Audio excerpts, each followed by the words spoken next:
exaggeration, there would be no art. There would be no music, no plays, no picture, nor would there be costume design. But exaggeration is in itself an art. Too little of it, and you have a commonplace result. Too much, and you have satire. And satire is what we were after in Sweet Charity.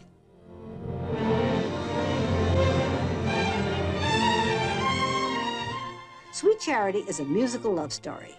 The heroine is Charity Hope Valentine, Sweet Charity, Shirley MacLaine, who wants more than anything in the world to be loved. Not just have men, she has plenty of those. But also, it's a story of modern life. It's a satire of all the bitterness and excitement that happens to modern people. To highlight that feeling, the costumes are actually a satire on modern fashion. They're too chic, too in.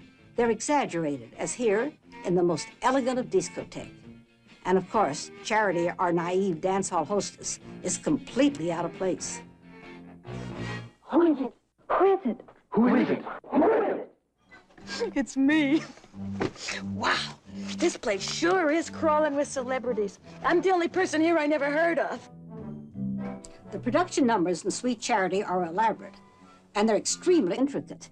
So it was very important for us to see how our costumes would move. That is why we shot our wardrobe tests to music, and in some cases they seemed almost like actual dress rehearsals.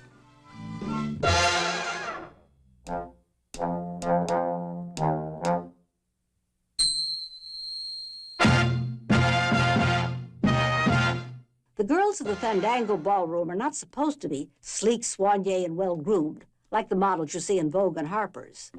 These are rather tough, lusty girls, dressed to attract men. The minute you walked in the joint, I could see you were a man of distinction, a real big spender.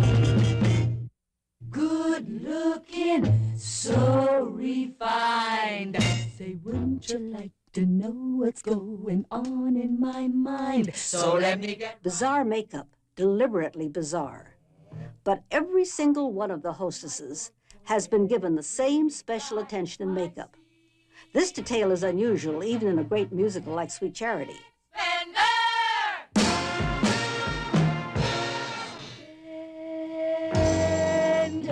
a little time with me.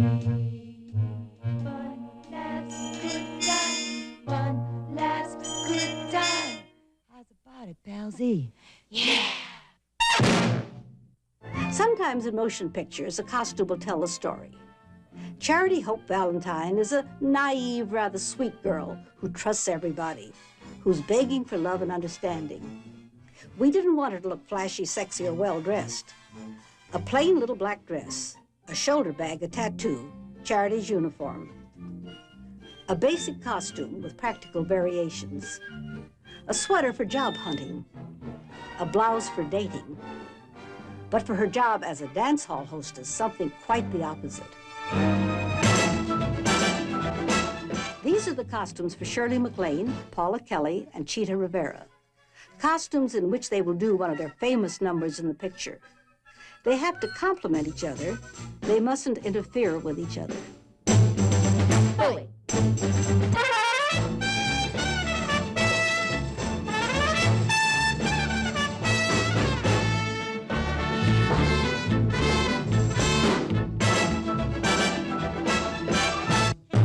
This is the test for the Rhythm of Life number which stars Sammy Davis Jr.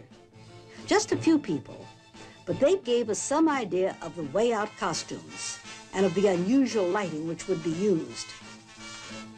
In this enormous number, every single dancer has an individual costume, individual makeup, individual hairdo. To feel the rhythm of life, to feel the powerful beats, to feel the tingle in your fingers, to feel the tingle in your wings and fly to your daddy. Take a dive and swim to your daddy. Hit the floor and rock to your daddy. Daddy, we've got the rhythm of life, of life, of life, of life. Yeah! Even joie de vivre falls into our pattern of artistic exaggeration. Here, we not only test a costume for Shirley, she tests it for freedom and movement using the actual parade steps.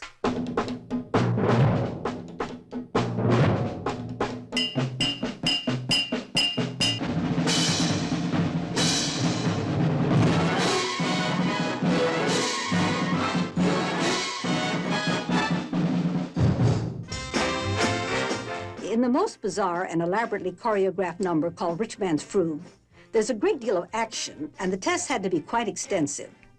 This is our ultimate in satire, the terribly bored, blasé people who spend so much time in nightclubs and discotheques. Costume-wise, notice the different look of the men's clothes. Fitted, ruffled, colored waistcoats, more of the beautiful people. All the girls are dressed exactly alike, but each one has a little individuality. Notice one of the girls has a diamond collar, a diamond evening hat. One has one of black feathers. Some of the girls have diamond tattoos on their arms.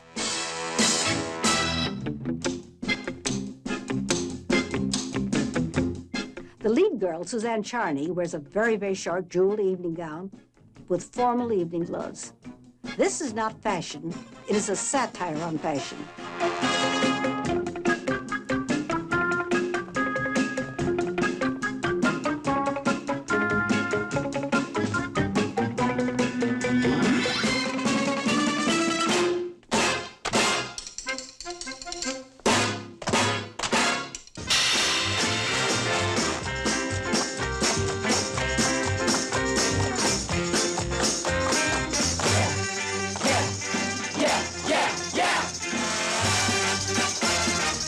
Exaggeration is, of course, the keynote of this number, the Rich Man's Frug. But what exaggeration! Every gesture, every movement, every pose, every step. Even the wildness, the final frenzy becomes original and unique. It was this wonderful courage on the part of director Bob Fosse, this grand verve and excitement, that made Sweet Charity such fun to contribute to. No exaggeration.